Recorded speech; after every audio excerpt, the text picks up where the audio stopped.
Hello engineers. देखो, जैसा कि आप लोगों के सारे कोर सब्जेक्ट तो स्ट्रॉन्ग होते हैं, जैसे कि strength of materials, fluid mechanics, thermodynamics, फिर भी स्ट्रॉन्ग होते हैं ये बहुत से स्टूडेंट्स के। लेकिन इंडस्ट्रियल इंजीनियरिंग जो ये सब्जेक्ट है, ये देखो एमपी में, मध्य प्रदेश में तो आरजीपीवी सिलेबस में है ही, ठीक है, तो वो तो पढ़ाया जाता है। लेकिन से अपने कंट्री के बहुत से स्टेट्स में ये सब्जेक्ट को नहीं पढ़ाया जाता है, या इलेक्टिव होता है। तो ये वीकेस्ट पॉइंट होता है इंजीनियर्स का, मैकेनिकल इंजीनियर्स का ख़ास तौर से, ठीक है। तो मैंने सोचा है कि अपन जो अपने गेट और ईएससी के सिलेबस का स्टार्ट यहीं से करते हैं। कौन सा टॉपिक? इंडस्ट्रियल इंजीनियरिंग, ठीक है। इसमें आपको सिलेबस भी कवर हो जाएगा, 7 सेम में होता है ये, सिलेबस भी कवर हो जाएगा और गेट और ईएससी के लिए भी अच्छे से प्रिपरेशन हो जाएगी आप लोगों की।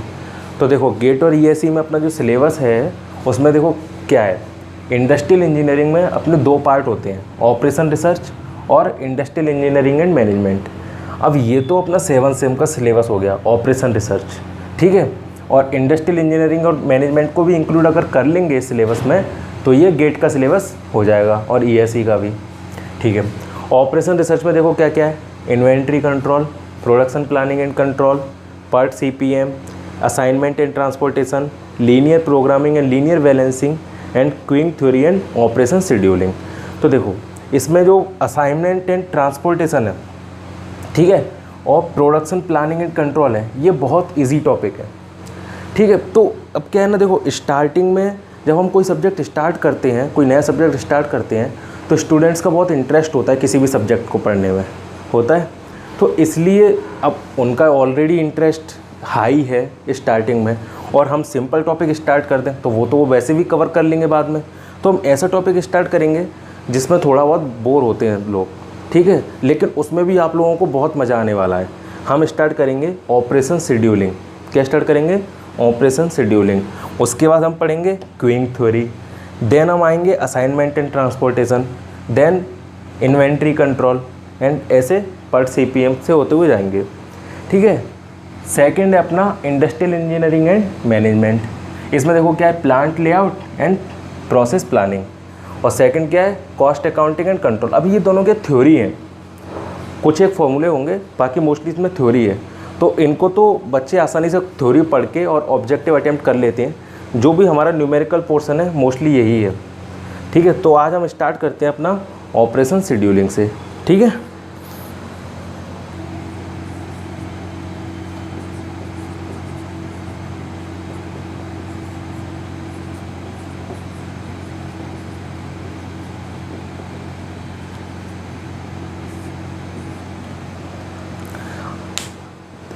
ये टॉपिक पढ़ने से पहले हम देखो कुछ इम्पोर्टेंट बातों पे गौर करते हैं, जैसे कि इंडस्ट्रियल इंजीनियरिंग पढ़ते क्यों हैं, इसका मकसद क्या है। तो देखो, हम किसी भी इंडस्ट्री में वर्क करते हैं तो एक इंडस्ट्री का मेन एम क्या होता है कि वो अपने कस्टमर को अच्छे से अच्छी क्वालिटी का प्रोडक्ट प्रोवाइड कर सके कम से कम रेंज में, जिससे कि अगर कम रेंज रखेंगे तो मार्केट में आसानी से टिके रहेंगे, उनका प्रोडक्ट ज़्यादा चलेगा, और क्वालिटी अच्छी रहेगी तो क्वालिटी अच्छी तो ऑब्वियसली चलती ही है। तो उनका फर्स्ट और लास्ट एम यही रहता है कि उनको कम से कम रेंज में अच्छे से अच्छा प्रोडक्ट मार्केट में देना है, ठीक है। तो इसके लिए अपने को क्या क्या चीज़ें करनी पड़ती है इंडस्ट्री में, वो सब हम इसमें देखते हैं। अब जैसे कि हमारे रिसोर्सेज हैं, ठीक है, रिसोर्सेज जैसे मैन, मशीन, मटेरियल, ठीक है, और भी चीज़ें होती हैं, मनी जो हमारी असेट है, ठीक है। इनको हम इफ़ेक्टिव तरीके से यूटिलाइज कैसे करें, ये इसमें इंडस्ट्रियल इंजीनियरिंग में हम पढ़ते हैं डिफरेंट प्रोसेस के थ्रू, ठीक है। अब ऑपरेशन शेड्यूलिंग पे अगर हम आएँ तो ऑपरेशन शेड्यूलिंग का मेन एम क्या है?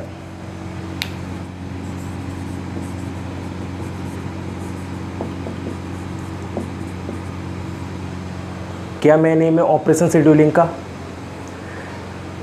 देखो, एक से फर्स्ट एम, जो भी हमारे रिसोर्सेस हैं उनका इफ़ेक्टिव तरीके से यूटिलाइजेशन,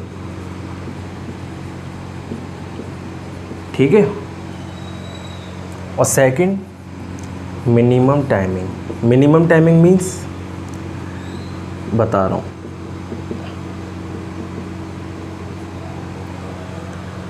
किसी भी मशीन पर कोई जॉब वर्क कर रहा है, उस पर प्रोसेसिंग हो रही है, ठीक है।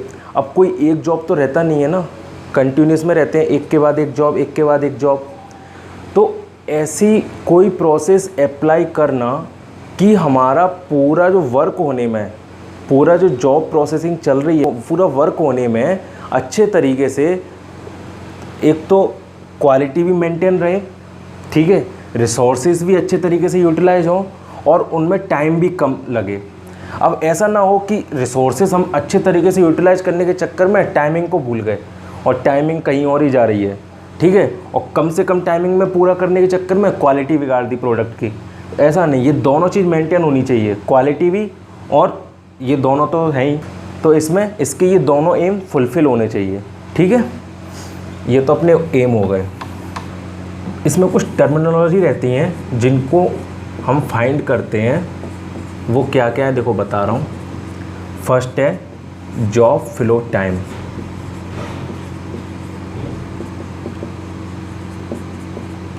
जॉब फ्लो टाइम का मतलब क्या हुआ, क्या कहना चाह रहे हैं ये? एक मशीन है, ये मान के चलो ये एक मशीन M1, ठीक है, मशीन M2, ये M3, ठीक है। ये जॉब आया, यहाँ प्रोसेसिंग में लगेंगे 25 मिनट्स, फिर इसके बाद यहाँ जाएगा, यहाँ प्रोसेसिंग में लगे 15 मिनट्स, यहाँ प्रोसेसिंग में लगे 30 मिनट्स, ठीक है। अब बाद में जब M3 से ये बाहर निकलेगा, ये प्रोडक्ट प्रोसेस होके, तो टोटल जो टाइम लगा इसको वो कहलाएगा जॉब फ्लो टाइम। 25 15 कितने हुए, 30 40 और ये टोटल 70, ठीक है। तो 70 मिनट जो होगा इसका जॉब फ्लो टाइम होगा। एक और एग्जांपल ले लेते हैं, जैसे मैं हूँ, ठीक है, मेरे को देखो काम है मार्केट में, पहले मुझे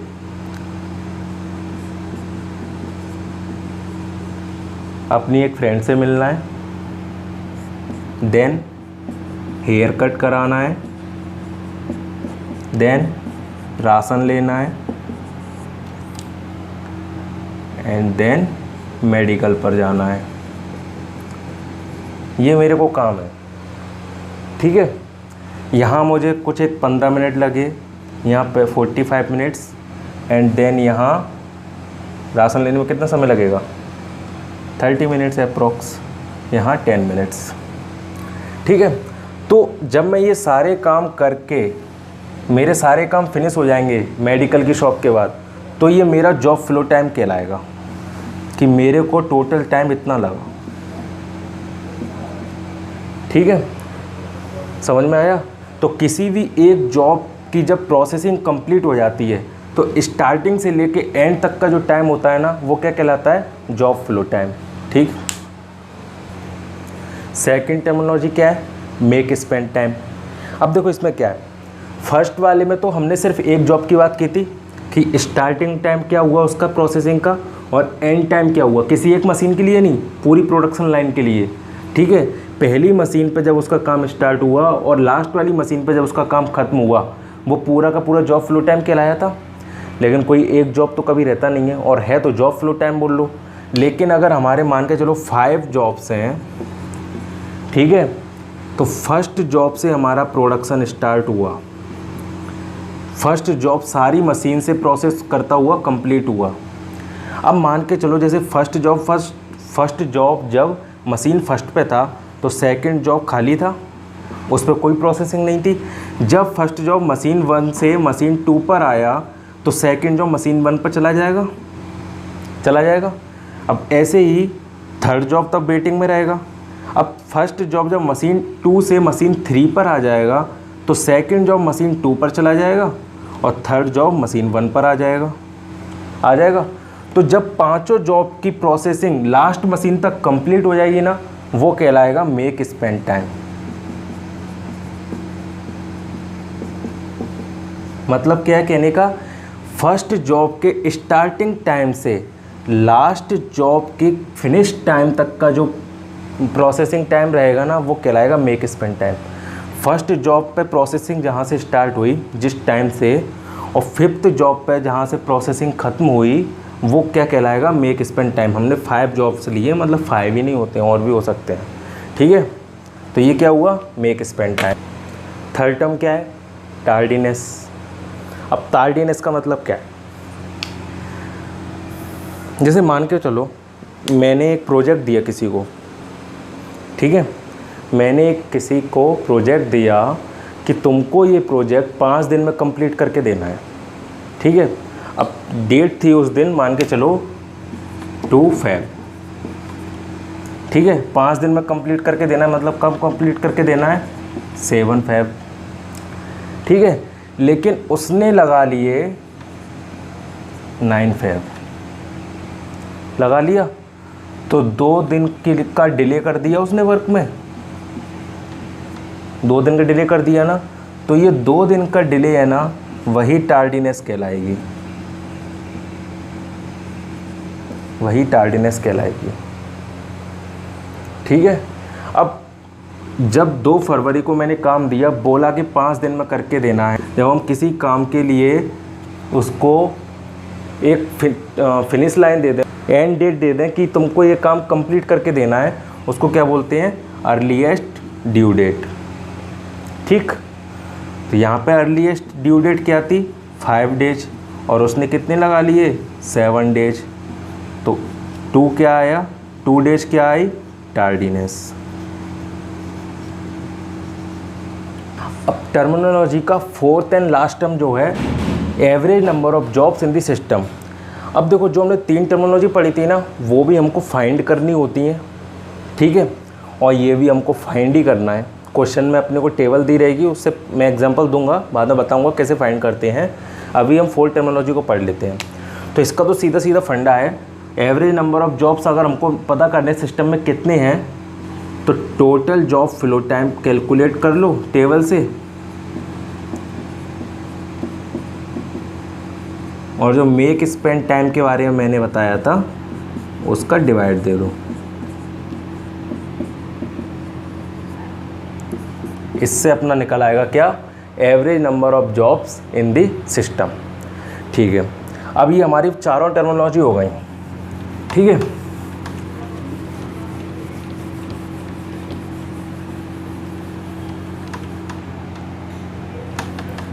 आज मैंने सिर्फ इंट्रोडक्शन दिया है कि अपने को ऑपरेशन शेड्यूलिंग में फाइंड क्या क्या करना। जो ये चारों जो टर्मिनोलॉजी दी है ना मैंने फाइंड करने के लिए, ये किसके लिए एप्लीकेबल है, एन जॉब्स ऑन 1 मशीन। इसके जितने भी क्वेश्चन रहेंगे ना इस टॉपिक के, एन जॉब्स ऑन 1 मशीन के, उनमें इन्हीं में से फाइंड करने को दिया रहेगा। तो कल जो नेक्स्ट लेक्चर रहेगा ना उसमें हम ये वाला टॉपिक पढ़ेंगे, n jobs on 1 machine. Second lecture में पढ़ेंगे एन जॉब्स ऑन 2 मशीन, ठीक है। इसमें क्या फाइंड करना रहेगा वो बताऊंगा मैं। थर्ड लेक्चर में पढ़ेंगे एन जॉब्स ऑन 3 मशीन। बस यहीं तक हमारे गेट और ईएससी के सिलेबस में है, ठीक है, इससे ज़्यादा नहीं है। अब ये तो अपने लेक्चर वाइज डिवाइड हो गए। अब एन जॉब्स ऑन 1 मशीन जो है टॉपिक, अब इस टॉपिक के अंदर ना 4 मेथड आते हैं। जो हमने 4 टर्मिनोलॉजी पढ़ी थी ना, वो हर मेथड से फाइंड हो सकती है, लेकिन हर मेथड से आंसर अलग आएगा, ठीक है। तो वो अपने को क्वेश्चन में दिया रहता है कि अपने को किस मेथड से वो सॉल्व करना है। जैसे कि फर्स्ट मेथड है शॉर्टेस्ट प्रोसेसिंग टाइम रूल, ठीक है। सेकंड मेथड है earliest due date rule. Third method है select time remaining rule. And fourth method है क्रिटिकल रेशियो रूल।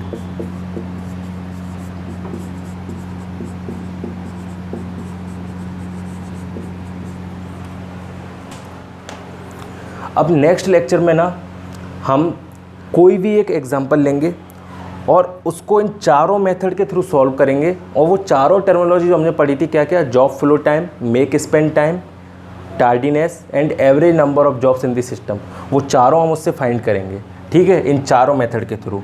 तो नेक्स्ट लेक्चर थोड़ा शायद लेंदी हो सकता है, कोई प्रॉब्लम नहीं है।